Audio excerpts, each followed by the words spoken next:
El siguiente podcast es una producción de Radio Universidad de Rosario. Radio UNR.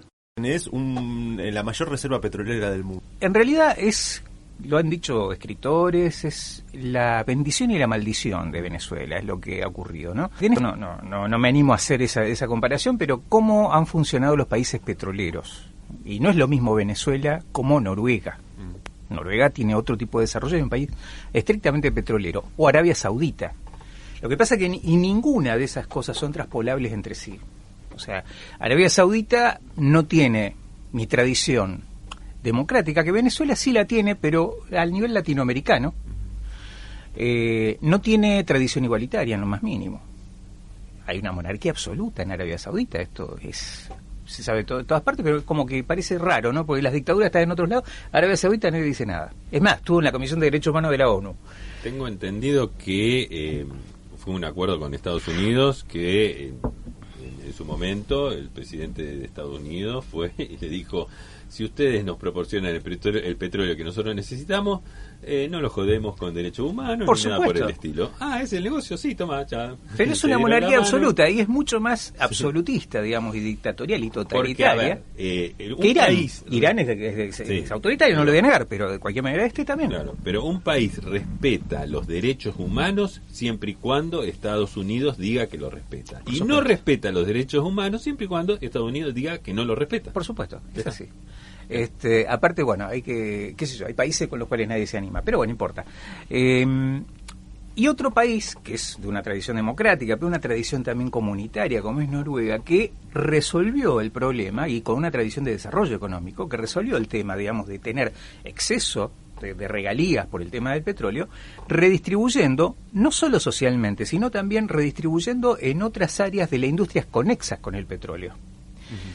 En Venezuela se intentaron varias posibilidades, pero ninguna, absolutamente todas fracasaron. ¿Posibilidades de qué? ¿De repartir? Exactamente. La renta extraordinaria. La renta extraordinaria, repartirla. Repartirlo porque aparte se depende de un solo producto. Por más que ese producto sea el petróleo, un producto que más o menos tiene cierta constancia, pero demostró hace pocos años que no tanto, es un solo producto. Y el problema que empezó a tener Venezuela es que empezó a tener un estándar de vida que empezó a depender incluso de los alimentos, ya desde la década del 20, del 30, de los alimentos de países como Estados Unidos. O sea, Venezuela... Y de los productos manufacturados. Exporta el petróleo, pero no produce ninguna otra cosa, ningún alimento, nada. Casi nada, o sea, casi nada, ni la autosubsistencia. Es un problema que distintos gobiernos intentaron resolver.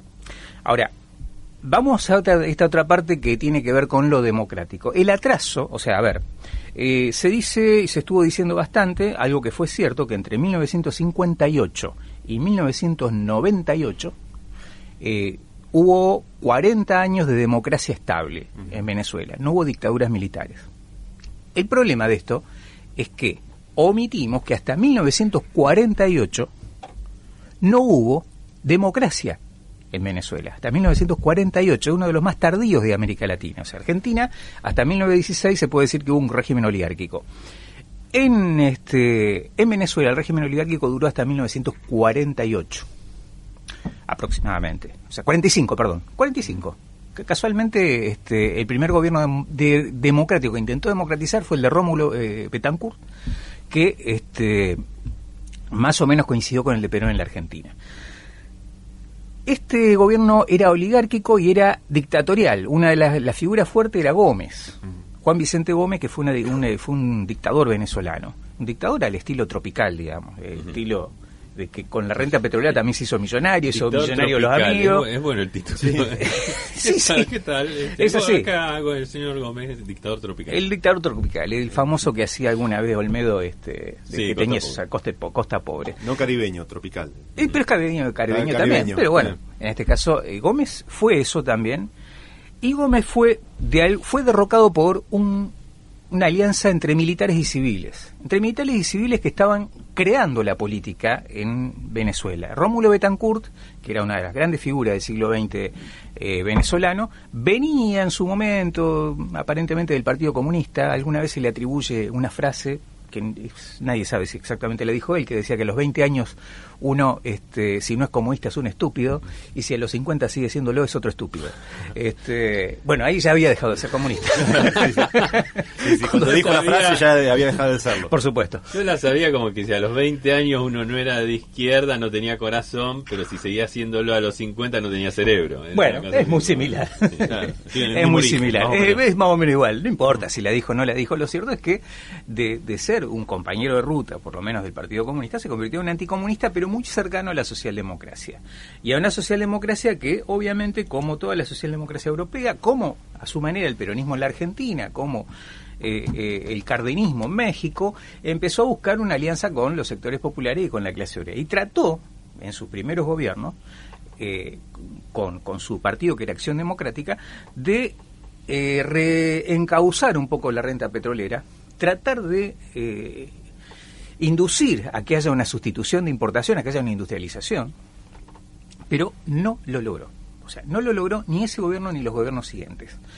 La cuestión fue que en el 45 empezó la democratización, pero ya después, en el 52, hubo un golpe de Estado que dio lugar a otra dictadura, que es la de Marcos Pérez Jiménez. Una dictadura que duró prácticamente 6-7 años. Ajá. Ahí, en el 58, ahí sí se hizo un acuerdo entre el COPEI, ahora no recuerdo bien porque es un nombre larguísimo, pero el COPEI era un equivalente a la democracia cristiana, así como a Acción Democrática, a la socialdemocracia. Se pusieron de acuerdo y dijeron, bueno, vamos a cogobernar. Dejaron afuera, por ejemplo, el Partido Comunista, que era un partido importante, lo dejaron afuera. Vamos a tratar de cogobernar y de que no haya más golpes de Estado. Y así fue una sucesión donde cada 5 años se turnaban, generalmente fueron 10 años por cada partido, hasta el último gobierno de Rafael Caldera, que era de COPEI, pero ya no estaba en COPEI, y hubo 2 gobiernos que fueron los más emblemáticos de Carlos Andrés Pérez. Carlos Andrés Pérez fue otra de las figuras importantes del siglo XX, que terminó muy mal, porque empezó siendo socialdemócrata y terminó siendo neoliberal, reprimiendo, y que de alguna manera es el origen del chavismo, aunque no lo supiera, aunque no lo quisiera, digamos. Porque Chávez dice, él en sus memorias, cuando lo han entrevistado, lo que ha dicho es que él como militar tuvo que enfrentarse a la situación de que con un ejército de origen campesino tenía que reprimir otros campesinos que se estaban levantando a partir de las medidas neoliberales de Carlos Andrés Pérez. Pero Carlos Andrés Pérez, bueno, fue uno de los primeros, o sea, hubo un intento de golpe de parte de Chávez en ese momento, que fue una cosa muy rara, ¿no? Porque teóricamente el golpe fue un fracaso, como tal, como golpe de Estado, el del 92. Pero ese golpe, a su vez, le dio una relevancia y una visibilidad a Chávez tremenda. Ajá. Y él enseguida aprovechó la situación, porque es como que el presidente tenía que aparecer en televisión y el que apareció fue Chávez. Y dijo, bueno, hemos perdido, vamos a levantar todo, nos rendimos. Sí, yo recuerdo, le hacen una nota en la cual él dice, bueno, que el levantamiento fracasó, que pero ya se le notaba un tono de liderazgo. Es que ahí empezó a pensar en política, digamos. Y aparentemente, bueno, lo que dicen muchos, algunos, incluso uno de los que estuvo al principio con él, pero que después rompió con él, que era Teodoro Peskov, un intelectual de la izquierda venezolana, que Chávez era un militar, pero también era un gran político. Y sí, lo era un gran político. Intentó un cambio importante en Venezuela, discutible como cualquier tipo de cambio. No, hasta donde él vivió, por lo menos no se cuestionó demasiado este tema de la posibilidad del fraude. Los centros, al menos los centros internacionales que aparentemente son objetivos, el centro Carter, por ejemplo, dijo en las elecciones que tuvo Chávez no hubo fraude de ningún tipo. Ahora está cuestionado esto, difícilmente uno pueda saber qué pasó exactamente desde acá. Supongo que lo sabrán en Venezuela relativamente. Lo cierto es que queda también una idea y una cosa, digamos, de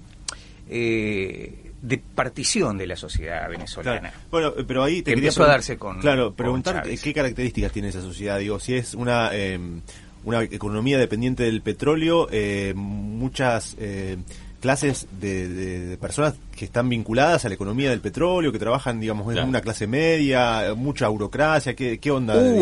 una clase media en la década del 60, 70, incluso fue uno de los países que más tardíamente tuvo inmigración. Tuvo inmigración alrededor de la década del 50, inmigración europea, posguerra. La década del 45, después de la Segunda Guerra Mundial en adelante, hubo una inmigración europea.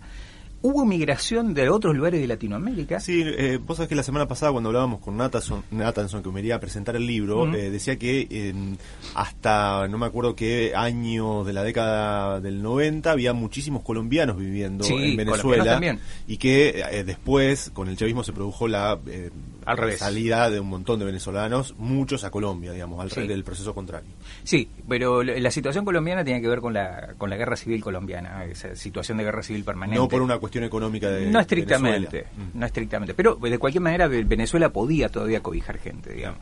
Exiliados de dictaduras latinoamericanas del Cono Sur que estuvieron allá, las universidades tenían presupuestos imposibles de pensar hoy en la Argentina, ni hablar, nunca hubo ese tipo de presupuestos. Sí los hubo en México, sí los hubo en Brasil, por ejemplo, pero todo tenía que ver con los vaivenes de la renta petrolera. O sea, el 74, 75, el momento, digamos, de la crisis del petróleo, que fue catastrófico para muchos lugares de Latinoamérica, la Argentina inclusive. Para ellos no, todo lo contrario, porque subieron los precios del crudo a las nubes y siguieron vendiendo. Ahora, el problema Pero no solucionaron la cuestión económica. No la pudieron solucionar nunca porque la dependencia que tienen de Estados Unidos es tremenda.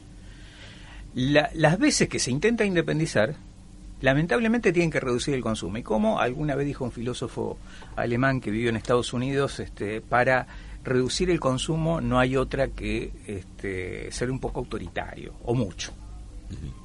El consumo, las pautas de consumo son americanas, pero el problema es que no se llega a esa pauta de consumo porque no hay manera. Claro. Y cuando cae el petróleo, cae toda la economía. Lamentablemente es así. Por más que Chávez también intentó. Hay un viejo libro, hace un rato hablábamos de un viejo libro de Nathanson, no el último, otro que hizo sobre los gobiernos progresistas, cuando estuvo dando vueltas por todos los países latinoamericanos y escribió algunas cosas, de que Venezuela, lo que intentó Chávez fue armar cooperativas, distinto de un sistema cooperativo, pero a partir también de la renta petrolera. El problema es que esas cooperativas no produjeron nada tampoco.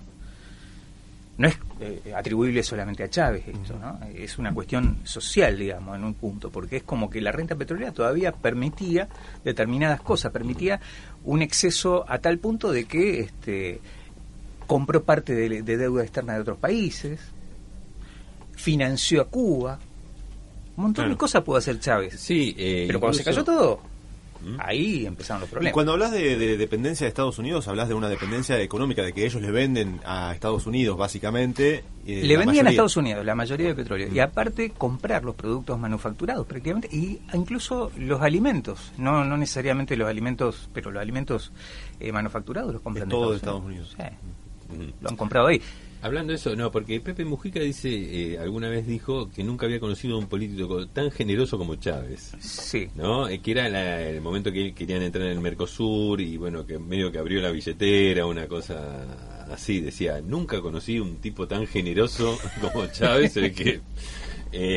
Ahora bien, la situación actual de Venezuela. Yo escuché que hoy sí están los productos, porque se hablaba de que había un desabastecimiento total, y escuché que tenían soberanía alimentaria. ¿Es cierto esto? Desconozco, sinceramente, no conozco bien cómo está funcionando hoy.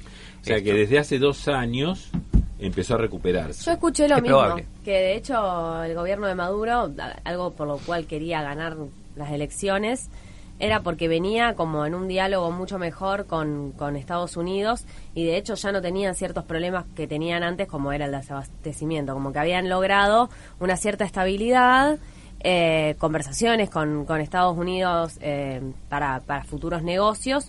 Eso es lo que escuché, y que por eso era como que le parecía una picardía perder el gobierno después de tanto malestar, cuando las cosas estaban para él funcionando mejor. Hay una cuestión, esto también ha sido una de las cosas históricas de Venezuela. Hubo muchísimos gobiernos que entraron de una manera, digamos, tratando de transformar o creyendo o planteándolo, sinceramente, de transformar las cosas en Venezuela, pero terminaron viviendo el país de la renta petrolera y la burocracia estatal y la política en una situación de corruptela tremenda. Carlos Andrés Pérez es un ejemplo de eso. Claro. Carlos Andrés Pérez fue destituido por corrupto en su momento.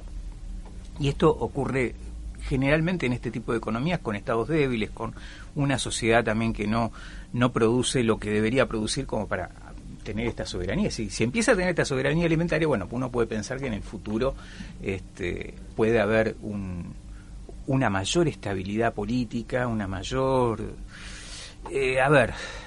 acá hay una cuestión. Yo lo que sí pienso, sinceramente, es que el gobierno de Maduro o Diosdado Cabello y todo eso no tiene nada que ver con izquierdas en este momento. O sea, creo que no. Eso... No es un gobierno socialista como el que planteaba Chávez. A ver, Chávez mismo, cuando habla de socialismo del siglo XXI, hay un historiador venezolano, Germán Carrera Damas, que bueno, no lo quería mucho a Chávez, pero él hablaba de socialismo bolivariano, ¿no? El socialismo bolivariano, lo anticipo, es contradicción en sus propios términos. A Bolívar jamás se le hubiese ocurrido el socialismo, en lo más mínimo. Bueno, pero no era la idea en ese momento, ¿no? Pero había gente que era más igualitaria que Bolívar.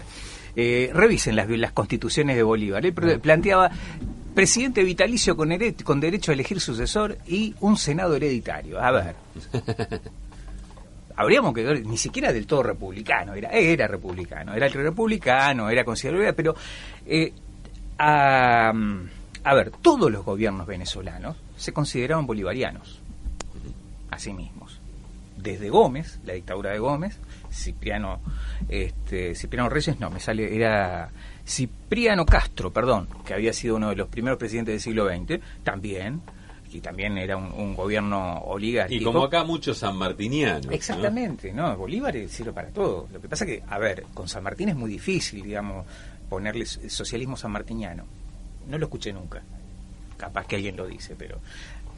a ver, un señor que era monárquico en su época difícilmente fuera socialista. Claro, y que aparte vivió el 48 en Francia, que estaba planteado el socialismo en el 48 en Francia, y no le gustó nada eso.